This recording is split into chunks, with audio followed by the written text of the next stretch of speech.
મંગળવારે સાંજના લગભગ 4 વાગ્યાની આસપાસ સમગ્ર ભારતમાં ભૂકંપના આંચકાઓ અનુભવાયા હતા। સુરતમાં પણ 5.5 થી 7.8 રિક્ટર સ્કેલના આંચકાઓ શહેરીજનોએ અનુભવ્યા હતા અને આથી ઘણી જગ્યાએ એપાર્ટમેન્ટમાંથી ખુલ્લામાં લોકો ભાગી આવ્યા હતા। સમગ્ર ભારતભરમાં લગભગ 5.5 થી 7.8 રિક્ટર સ્કેલની તીવ્રતાના ભૂકંપના આંચકાઓ લોકોએ અનુભવ્યા હતા। આ ભૂકંપનું કેન્દ્રબિંદુ પાકિસ્તાન ઈરાનની સરહદ વચ્ચે હોવાનું જાણવા મળ્યું હતું અને આ ભૂકંપમાં ઈરાનમાં મોટું નુકસાન થયું હોવાના અહેવાલો પ્રાપ્ત થયા હતા।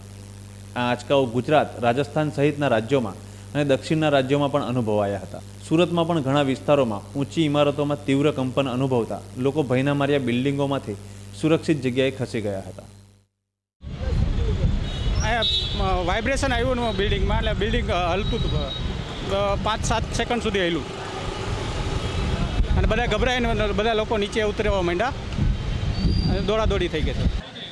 હમણાં 10-15 મિનિટ પહેલાં આપણે ભૂકંપના 2 સેકન્ડનો આંચકો અનુભવ થયો છે, જે ગ્રાઉન્ડ ફ્લોર અને ફર્સ્ટ ફ્લોર સિવાય બાકીના ફ્લોર પર એકદમ આંચકો વધારે અનુભવાયેલો છે અને જે થર્ડ ફ્લોરથી ઉપર જે બધા છે એ બધા ભાગીને નીચે દોડી આવ્યા છે। શેડ, સ્ટાફ બધા કર્મચારી નીચે ચાલી આવ્યા છે।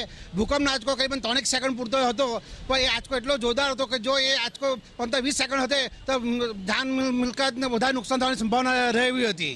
વેલ, જ્યારે ખબર પડી ત્યારે 2 મિનિટ એવું લાગ્યું કે જાણે ચક્કર આવે છે।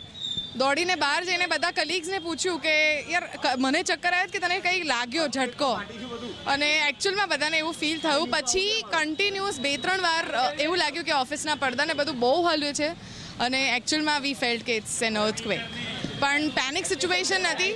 પ્લીઝ કોઈ અફવાઓનો બજાર ઊભો ના કરતા એટલી રિક્વેસ્ટ છે।